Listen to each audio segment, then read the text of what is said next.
तिं ध्यायन्ति योगिनः कामदं मोक्षदं चैव ओंकाराय नमो नमः।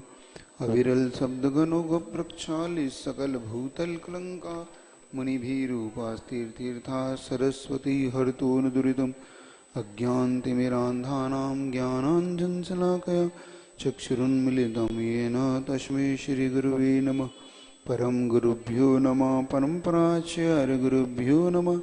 सकलकलशविध्वंसकं श्रेषां परिवर्धकं धर्म संबंधकं भव्यजीवमना प्रतिबोधकारकमिदं शास्त्रं श्री इष्टोपदेशनामधेयम् अस्य मूलग्रन्थकर्तारः श्री सर्वज्ञदेवः तदुत्तरग्रन्थकर्तारः श्री गणधरदेवः प्रतिगणधरदेवः तेषां वचोनुसारमासाद् श्रीमद् आचार्यप्रवर श्री पूज्यपाददेवैर्विरचितं मङ्गलं भगवान् वीर मङ्गलं गौतमो गणी मङ्गलं कुन्दकुन्दाद्यो येन धर्मोऽस्तु मङ्गलं सर्वमङ्गलमाङ्गल्यं सर्वकल्याणकारकं प्रधानं सर्वधर्माणां जीनं जयतुषा कोटिशतं द्वादश्चैव कोट्यो लक्षांशत्रिकानि चैव पञ्चाशदष्टौ च सहस्रसङ्ख्या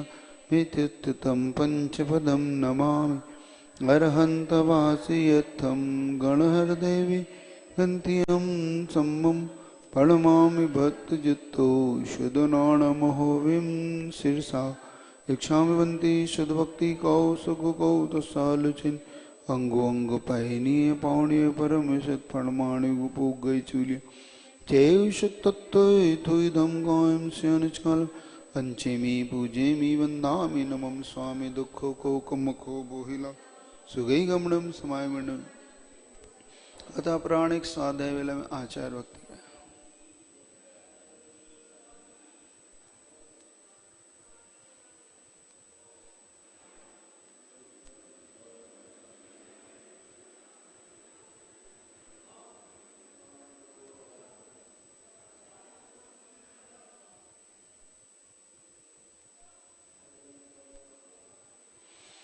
सुजलदीपारगेभ्यः सफरमतिविभावनाः पटुमतिभ्य सुचरिततपोनिधिभ्यो नमो गुरुभ्यो गुणगुरुभ्यो छत्तीसगुणसमज्ञे पञ्चविहाचारकरणसन्दर्श शिष्यानुज्ञाकुशले धम्मायिरे सदा गुरुभक्तिसंयमेन तरन्ति संसाय सायरं घोरम् छिन्नति अट्टकम्बं जम्मर्मरणं न पावे ये नित्यं बतमन्त्रहोमनिरता ध्यानाग्निहोत्रा सत्कर्मा विरपास्तपोधनधना साधुक्रिया साधु शीलप्रावर्णा गुणपर्णा चन्द्रार्जते ज्योतिका मोक्षद्वारकपाटपाटन्भटा प्रीणन्तु मां साधव गुरुवापान्तनो नित्यं ज्ञानदर्शनायक चारित्राणो गंभीरा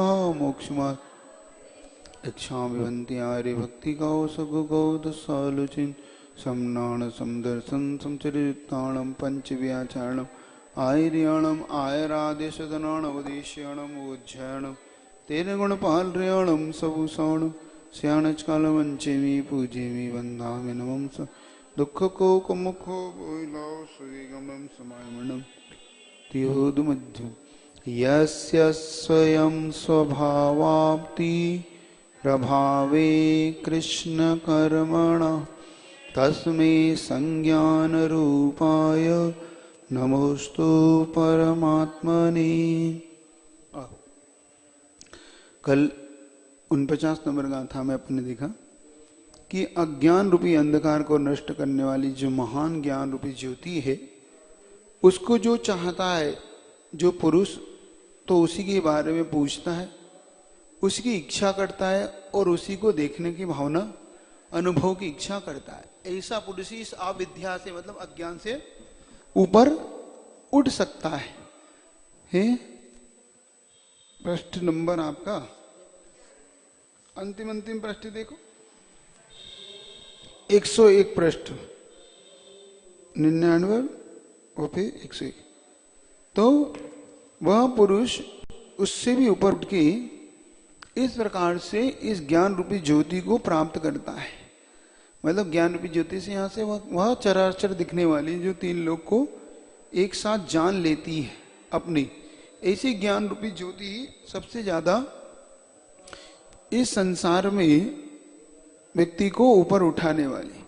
और इसी के लिए आचार्य महाराज कह रहे इसी के बारे में जानना चाहिए, इसी को बारे में पूछना चाहिए और इसी की इच्छा करना चाहिए। इसी को अंत में अब आचार्य महाराज प्रकट करते हैं कि किस प्रकार से यह जो ग्रंथ लिखा गया इसका सार क्या है। क्योंकि यंत्र का सार जब तक हमें पता नहीं पड़ेगा तो ग्रंथ पढ़ने का भाव कैसे पता पड़ेगा। तो आचार्य महाराज कह रहे हैं कि अब इसका संक्षेप रूप जैसे कि भैया हमें महाराज पूरा शास्त्र तो हमारे पास ना समय है पूरा शास्त्र पढ़ने का, आप तो संक्षेप में बता दो, कुछ ऐसी बातें बता दो, है ना। बहुत बार आचार्य महाराज के लिए पास ऐसे ऐसे भी व्यक्ति आ जाते हैं जो गुरु महाराज के चरणों में आकर महाराज कुछ ऐसे कुछ बता दो सारभूत वस्तु जिससे कि हम महाराज समझ सके धर्म का सार, धर्म की परिभाषा हम जान सके, ऐसा कुछ आप बता दो। एक बार ऐसे ही श्रावक आए आचार्य महाराज के पास कि आचार्य महाराज आप बहुत जल्दी में हमें तो अब निकलना भी है और आप कुछ ऐसी बात बता दो बस हमारे जीवन में उपयोगी हो जाए। अब आचार्य से हमने कहा कोई बात नहीं, लेकिन आचार्य से हम सुनना भी चाहते, ऐसा नहीं कि आपको हम बस जाएंगे तो कुछ ना कुछ, लेकिन ऐसे आप बता दो कि हमें बस ज्यादा देर। तो आचार्य महाराज ने देखो संक्षेप में कितनी बड़ी बात की थी। आचार्य महाराज कहते हैं जो अभी तक नहीं कर पाए तुम, जो जिसमें तुम्हारी अभी तक रुचि थी वह अधर्म है, और जो अभी तक नहीं किया वह धर्म है। क्या? जो तो अभी तक हमने नहीं किया वो धर्म है, और जो अभी तक करते आए वो, बस इतनी सी बात तत्व का सार है कि आज तक हमारा जिसमें मन नहीं लगा वो धर्म था, और जिस मन लगा संसारिक कार्यों में अभी तक हमारा मन लगा वो, यही धर्म और धर्म की परिभाषा है ना। किसी ने महाराज से पूछा हमारे से पाप और पुण्य की परिभाषा, संक्षेप में कोई ऐसी परिभाषा दो ना महाराज, हम इतने 5 पाप होते हैं, 5 पाप कैसे छूटे हैं, ये वो पुण्य क्या होता है, पाप क्या होता है महाराज। तो कहते संक्षेप परीक्षा परिभाषा दी पुण्य पाप की, वह इतना भी कोई याद रख ले तो पुण्य पाप से वो बच सकता है। उसे कोई बहुत बड़ा वो कार्य करने की जरूरत नहीं कि पुण्य क्या है पाप क्या है। बड़े बड़े ग्रंथों को, बड़े बड़े उपदेशों को भी अगर उसके पास समय नहीं है सुनने का तो इतना सा उपदेश याद रख ले पुण्य क्या है और पाप क्या है। तो उन्होंने एक ही लाइन में कहा पाप वो है जो तुम अपने बड़ों को ना बता सको। क्या? पाप वो है जो तुम अपने गुरु को, भगवान को, अपने से बड़े लोगों को नहीं बता पा रहे। तुमने कोई ऐसा कार्य किया हो जिस कार्य को तुम बताना नहीं चाहते हो, लोग छुपाना चाहते हो, तुम्हारे मन में ये भाव आता है कि इस कार्य का बस किसी को पता ना पड़ जाए, कोई इस कार्य का कहीं से खोज ना कर ले, तो समझ लेना ये पाप है। और जिस कार्य को तुम्हारा बताने का मन हो, बस जल्दी से जाके अपने गुरु महाराज को बता दूं, जल्दी जाके माता पिता को बता दूं, बस मैंने आज ये कर लिया, तो समझ लो नहीं ये पुण्य है। क्या? कितनी संचय परिभाषा। जिस कार्य के करते समय तुम्हारे मन में ये भाव आ जाए कि देखो कोई देख ना ले, कोई सुन ना ले, कोई किसी को पता ना पड़ जाए अपन ये कार्य कर रहे हैं, तो समझना ये क्या है, ये क्यों नहीं बताना चाहते हो, क्योंकि ये पाप है। और पुण्य क्या है? बस जाओ इसका प्रचार प्रसार करो, बस स्टॉप चला दो इसके, खूब जरा इसके लोगों को जोड़ने दो, तो समझ लो ये पुण्य, क्योंकि वो कार्य करना बता रहा है कि वो क्या है। पुण्य और पाप यही है। तो यहीं पे शिष्य पूछ रहा है कि महाराज 50 ग्रंथ आए, हम कब पढ़ पाएंगे, तो कोई सार बता दो। अब इसमें सार बता रहे महाराज अपने को, अंतिम गाथा में बता रहे, कोई बात नहीं, देखो उनकी दया करुणा तो देखो। उन्होंने कहा कोई बात नहीं भैया, अंतिम जैसे बहुत से लोग दूध गर्म करते हैं, दही जमाते हैं, दही के बाद बिलोते हैं, फिर मक्खन निकालते, तो कहते भैया हमें तो सारभूत दे दो बस, तो मक्खन चाहिए उनको, तो उनको मेहनत नहीं चाहिए, कौन दूध जमाए, कौन दही जमाए, फिर कौन बिलोए, हमें तो बस मक्खन दे दो। तो वही आचार्य महाराज के करना, कोई बात नहीं भैया मक्खन ले लो, लेकिन ले तो लो करुणा उनकी। तो अंतिम 50वीं गाथा में अब वो इस ग्रंथ का सार बता रहे हैं। जीवोन्य पुद्गलश्चान्य इत्यसौ तत्व संग्रह यदनुच्यते किंचित सोस्तु तस्यैव विस्तरः। पूरी पढ़ लो।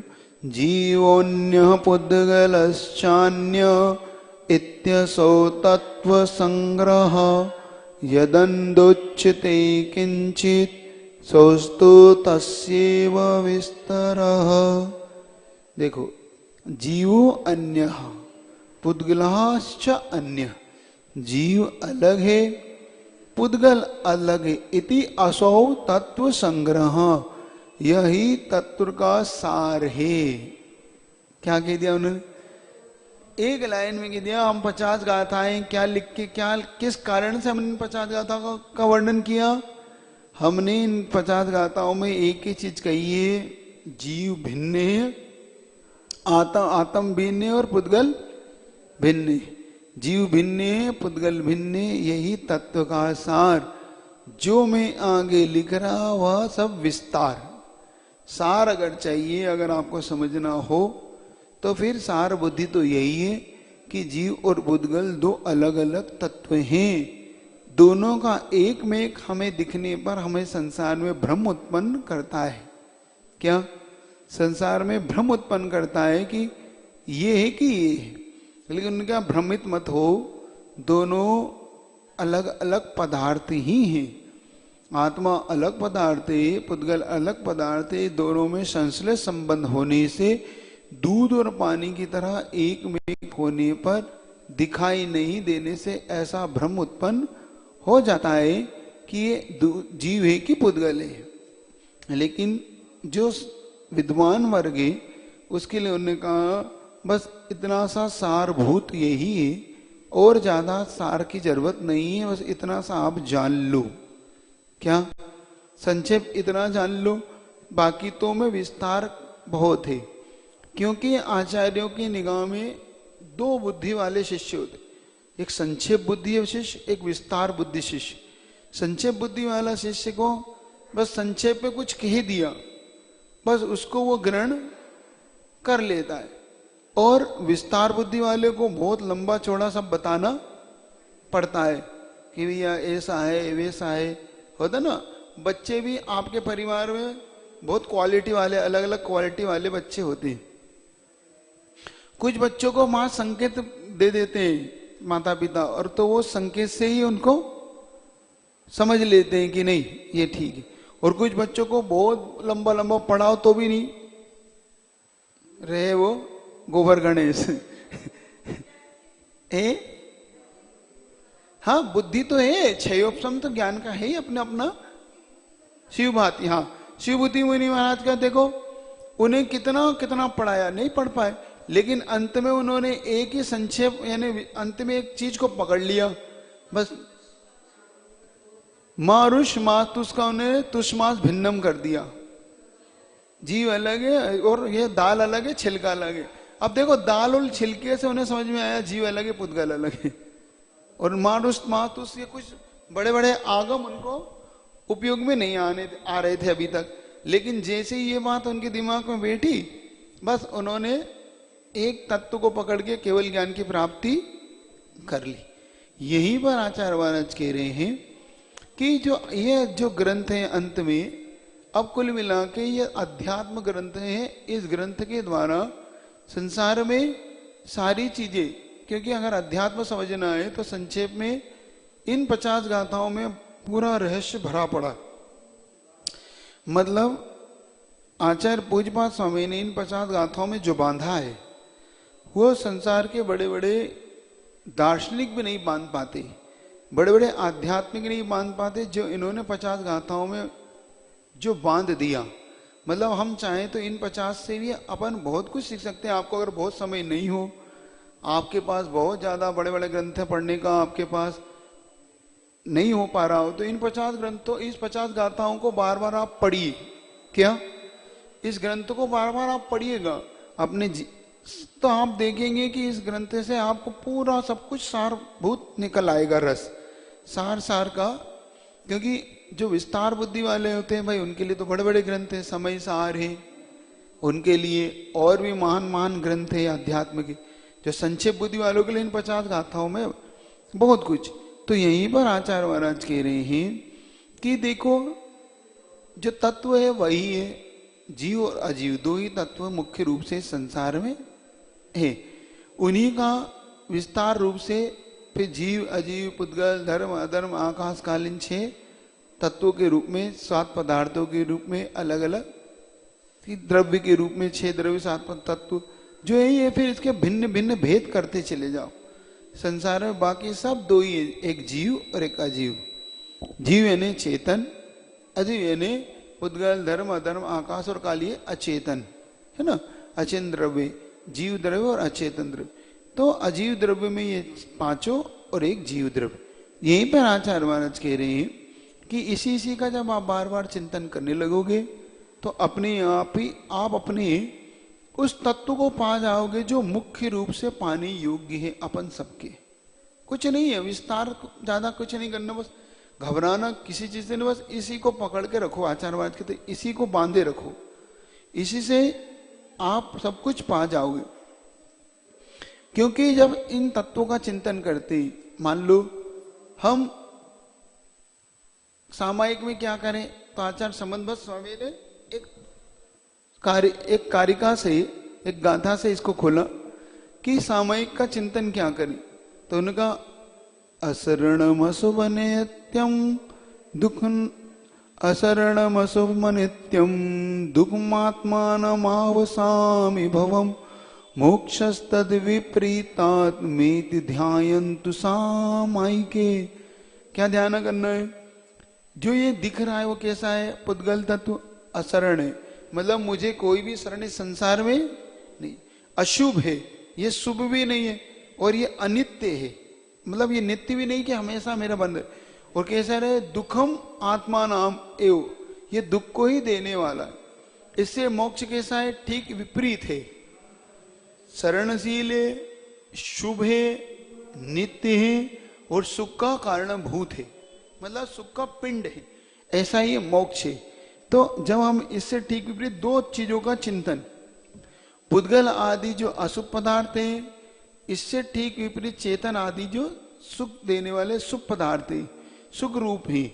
तो ये जितना भी आप चिंतन, जब शरीर के चिंतन करते हैं, पुद्गल द्रव्य का चिंतन करते हैं, तो असरण मतलब कभी भी ये शरणभूत किसी की नहीं हुआ, हमेशा ही छोड़ छोड़ के चला गया कि नहीं? पुद्गल हमेशा इस जीव को आयु समाप्त हो जाती है, पुद्गल जीव चला जाता है, पुद्गल तो पुद्गल उसे छोड़ देता है।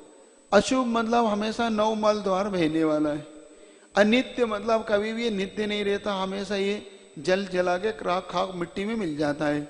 दुख रूप मतलब हमेशा इसमें रोग इत्यादि का घर बना रहता है। और आत्मा से एकदम भिन्न मतलब जड़ स्वरूप है। और इससे ठीक विपरीत आत्मा कैसी है? चेतन वाली है, मोक्ष का स्वरूप है, शरणभूत है और शुभ है, नित्य है। कभी आत्मा मरने वाली नहीं, भले हमारा शरीर बदल जाए, सुख का स्वरूप है, मतलब हमेशा इससे जब भी सुख होगा, शाश्वत सुख किसमें उत्पन्न होगा?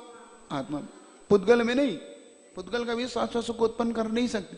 इसीलिए तो इसी प्रकार जब सामयिक में चिंतन करता है बार बार, तो इन्हीं पदार्थों का चिंतन करने के लिए आचार्य बार बार कहते हैं कि जब ऐसा चिंतन व्यक्ति का होता है तभी वह इन दोनों को समझ के भिन्न करने का पुरुषार्थ करता है।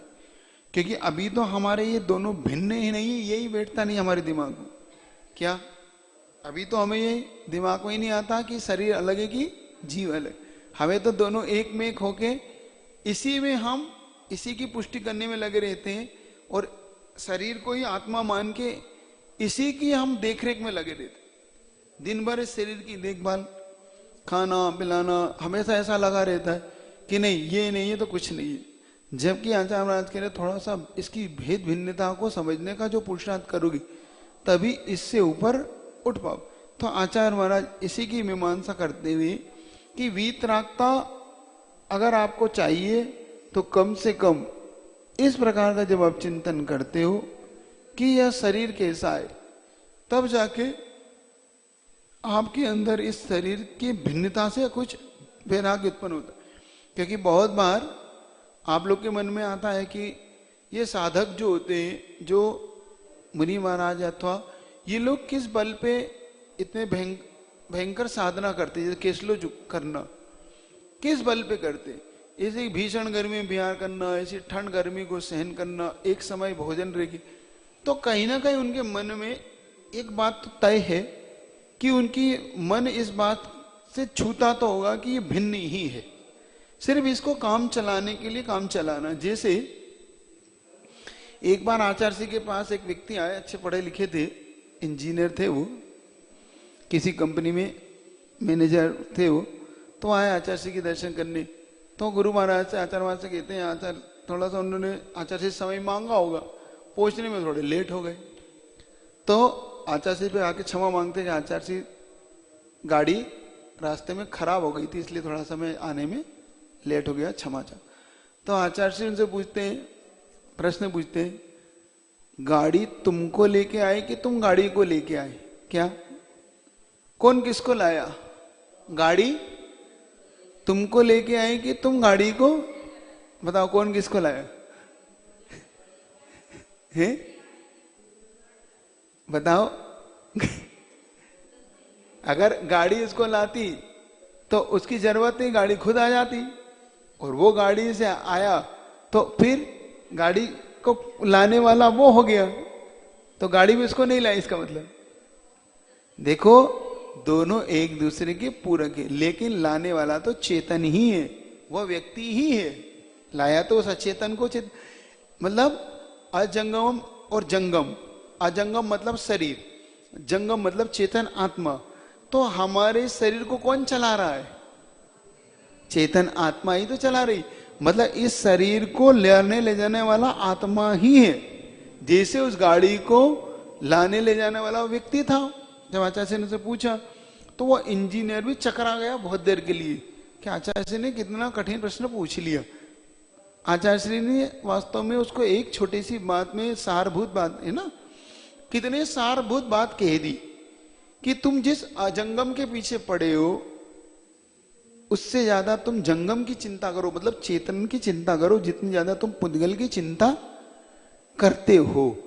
लेकिन हम जितनी ज्यादा पुद्गल की चिंता करते उतनी शायद ज्यादा हम जंगम यानी चेतन की चिंता नहीं करते। ये सबसे बड़ी आचार्य राज कहते, ये सबसे ज्यादा हमारी कमी मानी जाती है कि जब तक हमें ऐसी छोटी छोटी बातों से हमें स्वयं इस शरीर का अगर चिंतन नहीं, क्योंकि आप कहते हो महाराज बाहरी चीज तो वैराग्य, वैराग्य का सबसे बड़ा अगर कोई केंद्र है तो ये शरीर ही है।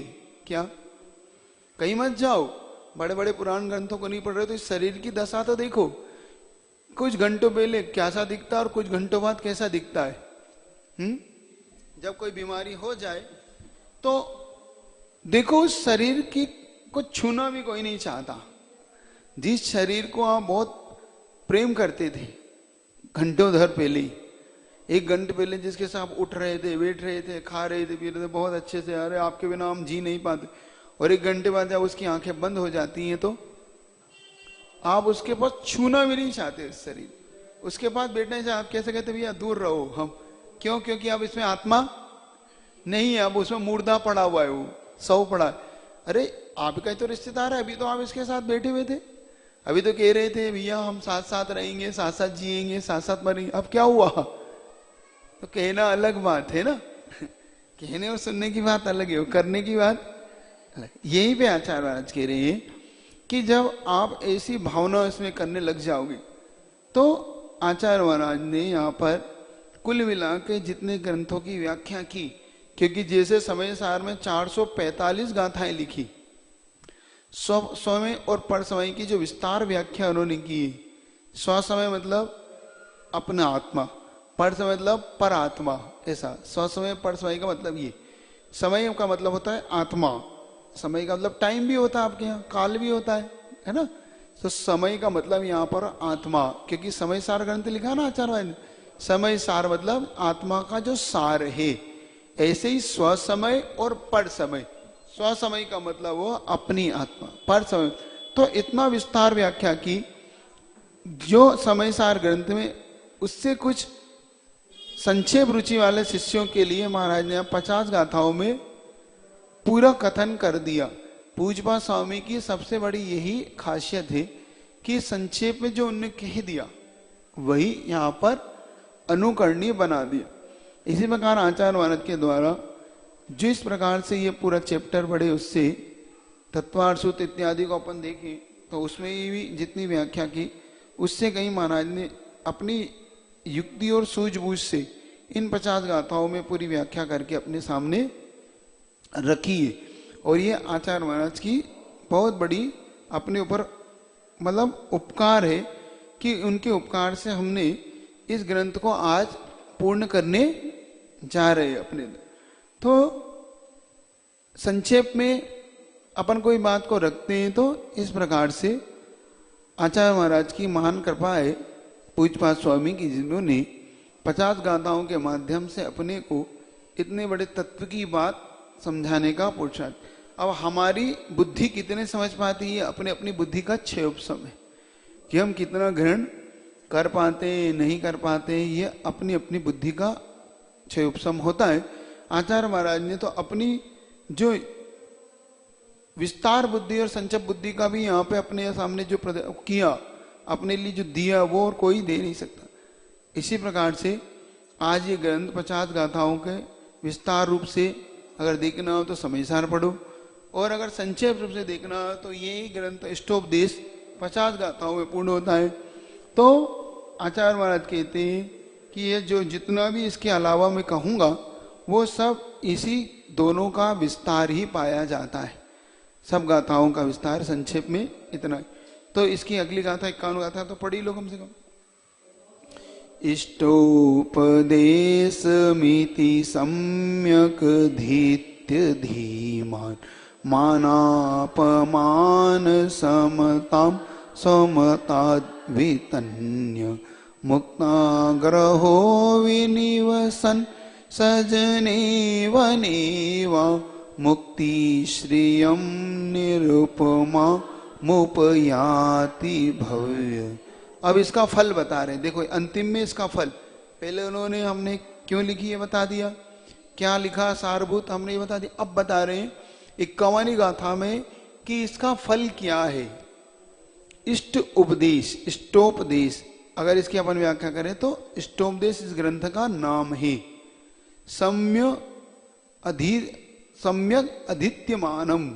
अब देखो धीमानों के लिए, बुद्धिमानों के लिए, यह जो बुद्धिमान मतलब भव्य जीवों के लिए इति। अब जो ये बुद्धि को मतलब अच्छे रूप से अच्छी तरह से अध्ययन करके, सम्यक अधीत्य मतलब अच्छी तरह से इसको जो इसको पढ़ लेता है, अच्छी तरह से को धारण कर लेता है, तो इष्टोपदेश नामक इस ग्रंथ को जो बहुत अच्छी तरह से पढ़कर जो बुद्धिमान भव्य पुरुष जो होते हैं, मान अपमान समताम समताद वितन्य, उनका मान और अपमान में समभाव हो जाता है। क्या ऐसा भाव नहीं लगता है? इसका फल क्या होना चाहिए? अगर इष्टोपदेश आपने पढ़ लिया है तो ध्यान रखना, इसका फल यही है कि आपके अंदर अब आपका मान हो चाहे अपमान हो, सम्मान हो रहा हो चाहे आपका अपमान हो रहा है, दोनों में जब आपका साम्य भाव होने लगता है, मतलब आपको दोनों सताते नहीं कि मेरा ये अपमान कर दी। क्योंकि आचार्य महाराज कहते हैं अपमान सहन करना सबसे ज्यादा कठिन है। क्या? सम्मान तो फिर भी ठीक है, और अगर अपना ना हो के दूसरे करो तो वो भी कठिन है। हो रहा हो किसी का सम्मान तो लगता है हो रहा अपना अपमान है ना। अगर किसी का सम्मान सामने वाले का हो रहा हो तो अपने को कैसा लगता है? जैसे अपना ये तो मेरा अपमान है। तो भैया उसका सम्मान है, आपका अपमान थोड़ी, क्यों गाली दे दी क्या उसने? मान लो उसने मंच पे 100 लोग बैठे थे, यहाँ पे 100 लोग में से किसी एक लोग को आके उसने भाई माला पहना दी और उसके बारे में ये बहुत अच्छे, तो 99 लोग को कैसा लगता है? हमारे बारे में कुछ नहीं बोला, हम सब ऐसे ही हैं, हम सब ऐसे ही हैं। तो उसके मन में ऐसा लगता है जैसे उसका सम्मान कर दिया तो मेरा तो ये तो सरासर अपमान है हमारा। अरे उसको जो अच्छा लगा कह दिया, उसमें क्या बात है। जिसके बारे में अच्छा लगा, जो गुण थे जिसके बारे में कह दिए। उसने आप 99 को तो गाली नहीं दी ना, नहीं दी ना, लेकिन आपको क्यों लग रहा कि गाली देगी हमें? ये तो यहाँ आचार्य महाराज कह रहे हैं कि बुद्धिमान जब इसको पढ़ लेता है, इसको बहुत अच्छे से धारण कर लेता है शिष्टोपदेश नामक ग्रंथ को, तो उसका फिर मान और सम्मान उसके लिए फिर ज्यादा महत्वपूर्ण नहीं था। सम्मान भी मिलता है तो ये तो कर्म का भाई फल है, ये नष्ट होने वाला। और अपमान भी मिलता है तो कर्म का, मेरे कर्म का उदय था, ये भी नष्ट हो जाने वाला है। जबकि मेरा मान भी नहीं टिका तो जब ये दिन भी नहीं रहे तो वो दिन भी नहीं रहेंगे। जब पुण्य नहीं रहा तो पाप भी नहीं रहेगा। चिंता क्यों करते हो? जब रात नहीं रही तो दिन भी नहीं रहेगा। दिन उदय हु को प्राप्त हुआ है तो रात भी। ध्यान रखो जीवन में कभी संकटों से मत घबराओ, ये रात कब बीतेगी। अरे रात है तो दिन भी है, चिंता क्यों करते हो, है ना। और ज्यादा फूलो भी मत। हम तो बहुत, हमारे पास तो बहुत कुछ है। याद रखो रात भी आती है, दिन के पश्चात रात भी आती है। तो अच्छे दिन के बाद बुरे दिन भी, तो बुरे दिन में भी घबराओ मत, क्योंकि बुरे दिन के बाद भी अच्छे दिन आते हैं। दोनों में जिसका साम्य भाव, जिसमें बुरे दिन में भी जो कहता कोई बात नहीं मैं खुश हूं, और अच्छे दिन में भी कहता कोई बात नहीं मैं साम्य भाव है मेरे अंदर, दोनों में साम्य भाव। मुझे ये मत कहो कि बुरा अच्छा, क्या ये मत कहो ये अच्छा ये बुरा, वो तो कहता है साम्य, ठीक है होता रहता है। एक घटना आपको सुनाना थे, आज सुना देता हूं अंत में अब, कि कैसे साम्य भाव ले आता है जीवन में। वो कैसे ही आपको बताया था कि संकट कहां खड़ा होता है। एक नगर में एक दादाजी, एक घोड़ा और एक पोता, आपको बताया था एक घटना, है ना। तो वो सुनाई नहीं थी, आप पूरी सुना देता। तीन व्यक्ति हैं, घोड़ा, दादाजी और पोता। जब तक तीनों भिन्न भिन्न कोई समस्या नहीं। समस्या कब खड़ी हो गई? जब दादाजी का घोड़ा और दादाजी का, क्योंकि ये मेरा तेरा का जो भाव वहां पे प्रकट हो गए, राग रूप, है ना। अब एक दिन ये हुआ कि अचानक वो घोड़े को जब जंगल में चरने के लिए, घास चरने के लिए भेजा, तो वहां से वो कहीं गुम गया। अब जब लौट के नहीं आया शाम तक, तो दादाजी बड़े परेशान, तो कम जनता ज्यादा परेशान हो रही, अड़ोसी पड़ोसी। अब दादाजी का क्या होगा, एक ही घोड़ा था, वही उनके कमाई का साधन था, है ना। अभी उसके मन में विचार आ रहा। तो वो क्या कहता है, दादाजी के पास पहुंचते हैं, दादाजी देखो आपका एक ही घोड़ा था, वो भी चला गया। तो दादाजी कहते देखो ऐसा मत बोलो, ये बोलो घोड़ा था चला गया, क्या ऐसा मत बोलो, घोड़ा था चला गया, अब इसमें क्या कर सकते। अरे हम तो दादाजी को सिंपैथी देने आए थे, और ये तो हमारी, कहते हैं कोई बात नहीं चला गया। देखो उनके अंदर साम्य भाव था ना, मान अपमान यही साम्य समता भाव के सब, कोई बात। लेकिन एक दो दिन बाद क्या होता, अचानक वो घोड़ा 3-4 घोड़े को और ले आता है। चलने गया था, मित्रता हो गई, तो उनके साथ वो 3-4 घोड़े ओले। तो दादाजी पास 4-5 घोड़े हो गए। तो अड़ोसी पड़ोसी कहते हैं बड़ा पुण्यवान है दादाजी तो अब वो दादाजी पास फिर पहुंच गए। दादाजी आपका बहुत तेज पुण्य, क्या ना घोड़ा था आ गया। दादाजी क्या कहते, ऐसा मत कहो, आप पुण्य पाप क्या, घोड़ा था आ गया। अरे दादाजी तो ना चला गया तो भी कुछ नहीं, और 1 के 4 आ गए तो भी। देखो साम्य भाव है दोनों में। लेकिन लोगों को यह सहन नहीं होगा, आप दादे वो जाना ही नहीं, बेकार है। जाते हैं तो कोई उनका रिएक्शन, क्योंकि आदमी रिएक्शन चाहता है ना उसका, कि मैंने ये कहा तो ये। अब एक दिन उनका जो पोता था वो इकलौता पोता था, घर में और कोई था नहीं। वो घोड़े पे से एकदम गिर गया तो उसकी टांग टूट गई। तो अब लोगों को फिर लगा देखो एक ही पोता था, अब उसकी टांग टूट गई, जिसके सहारे सब दादाजी काम। तो लोगों को चलो अब तो कम से कम दादाजी सिंपैथी मानेंगे।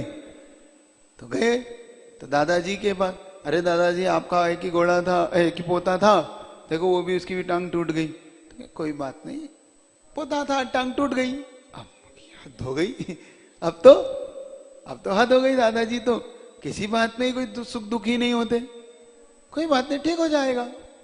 कोई बात नहीं, ऐसा कह के उन्होंने टाल दिया।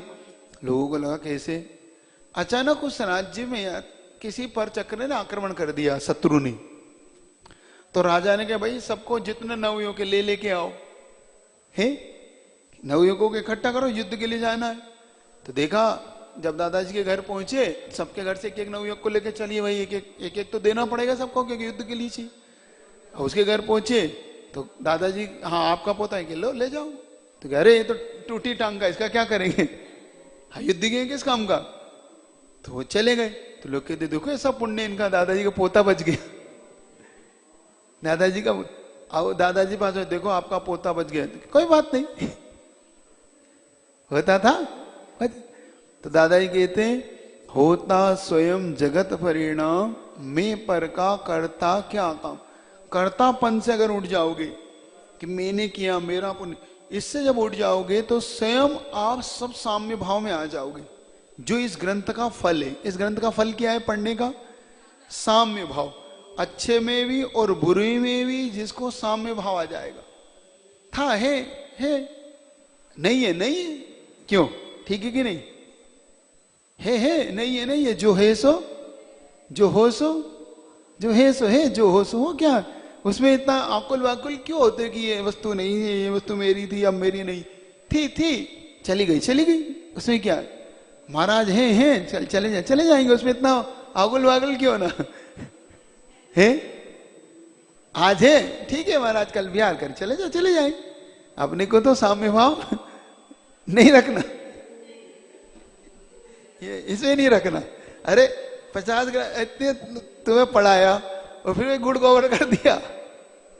अभी तो पढ़ाया साम्य भाव रखने का, अभी कह रहे हो हम नहीं रखेंगे साम्य। अरे सब में साम्य भाव रखना, चाहे हो तो भगवान महावीर थे चले गए।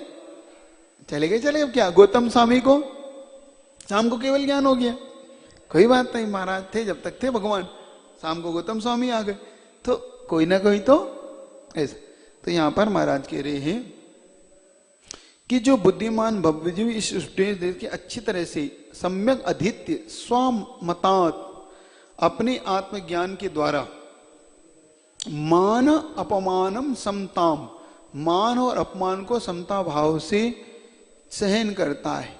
मुक्ता ग्रहो विनिवसन सजनी बनेगा। अब देखो वह मुक्त हो जाता है किससे, आग्रह से। मुक्ताग्रह ना, मुक्त आग्रह मतलब किसी प्रकार का आग्रह उसको नहीं रहता। कहां पर, सजने वनेवा। अब वो भवन में रहो अथवा वन में रहो, क्या अब उसके लिए कोई 4 दिवाली है, चाहे वन की हो चाहे भवन की हो। जैसी मुनि महाराज यहाँ रहे वहां रहे कहीं भी रहे, उन्हें तो एक कमरे में रहना है, कमरा बांध के तो नहीं ले जाना। लेकिन आपको आपका घर अरे बस यही मेरा घर, बस के ला कुछ। और मुनि महाराज वहां भी वैसे ही थे, यहाँ भी ऐसे ही हैं। उन्हें कोई फर्क नहीं पड़ा कि मैं इतने बड़े, हम 3 मंजिल की बिल्डिंग में वहां थे, अब यहाँ हम एक ही कमरे में। हमें क्या फर्क पड़ गया, हमें वहां भी 3 समय सामयिक करना थी, यहाँ भी 3 समय सामयिक। यहाँ कोई से हमको 2 समय मिल जाएगी, या वहां में 1 समय मिलती थी, यहाँ पे अब 3 समय करना पड़ेगा। अब क्या करें, वहां 3 समय भोजन मिलता था, यहाँ 1 समय मिलेगा, ऐसा है क्या है, कुछ नहीं। वहां भी वही लकड़ी का पाटा था, यहाँ भी लकड़ी का पाटा, वो भी 4 दीवार थी यहाँ भी। तो महाराज को कोई फर्क नहीं पड़ेगा। इसीलिए वो कहते हैं वो हर आग्रह से मुक्त हो जाते हैं। वो हर आग्रह मुक्ति श्रेयम निरुपाति भव्य लग। और उनके लिए फिर क्या होती है, जो ऐसे हो जाते हैं उनके लिए निरुपम यानी अनुपम मुक्ति श्रेयम, मुक्ति रूपी लक्ष्मी उन्हें प्राप्त करता है। वो मुक्ति लक्ष्मी रूपी का भागी बन जाता है, उसका अपना, उसको अपने आप ही उसके प्राप्त।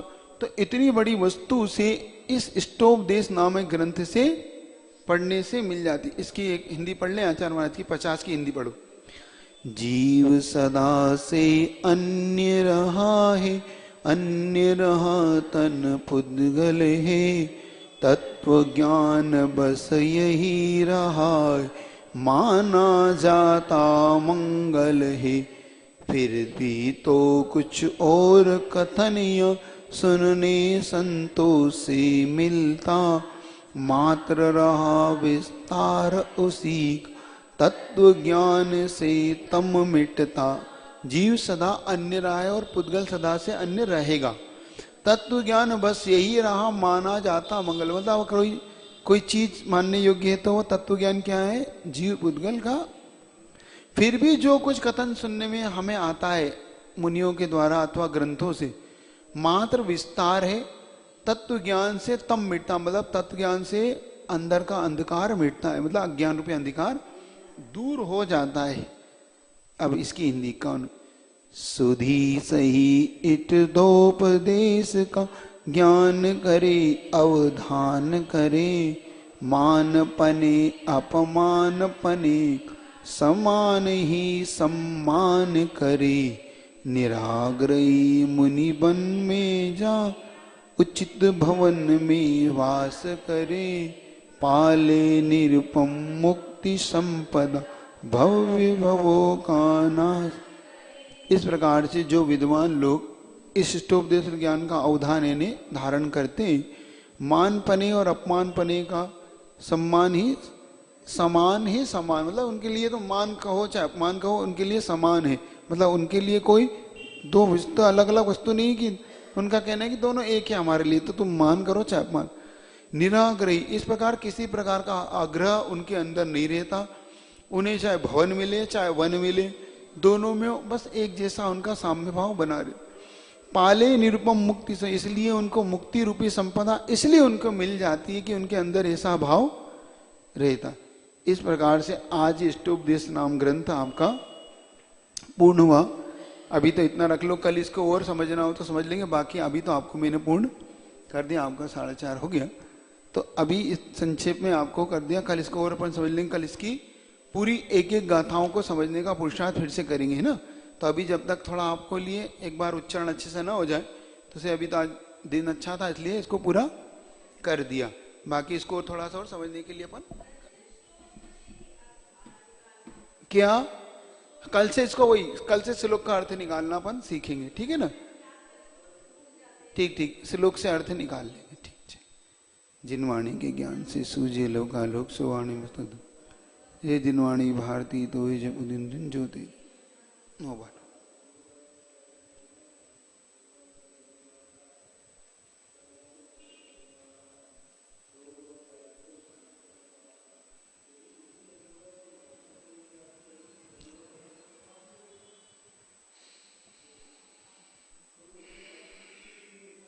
कोटिशतम द्वादशैव कोट्यो लक्षाणशेतिकानि च पंचाशदष्टौ च सहस्र संख्या में स्थितं पंचपदं नमामि हरन्तवासि यत्तं गणहृदैवे गन्त्यं सम्मं प्रणमामि भक्तजुत्तो शुद्धनाणमो विंशेषं इच्छां बन्ति शुद्धभक्ति कौ सगुगौ तो सालोचिन अंगो अंगो पहनिय पौण्य परम सत प्रणमाणि उपोगय छूलिया चेश तत्त्वइदं कायं से अनुष्कालमंचेमि पूजेमि वंदामि नम स्वामी दुख कोख मुखो। संसार में गुरु कृपा सबसे निराली, होली यही दशहरा यही है दिवाली, जो शिष्य है वह सदैव ऋणी रहेगा, कोई कभी न उपकार चुका सकेगा। गुरु 36 25 8 भी भवतारण तरण जियास इस गुरु की महिमा वर्णी ना जाए, गुरु नाम जपो मन वचन का। बोलिए आचार्य गुरु पूज्य पाद स्वामी महाराज की, आचार्य गुरु विद्यासागर जी महाराज की। चलिए अब इसको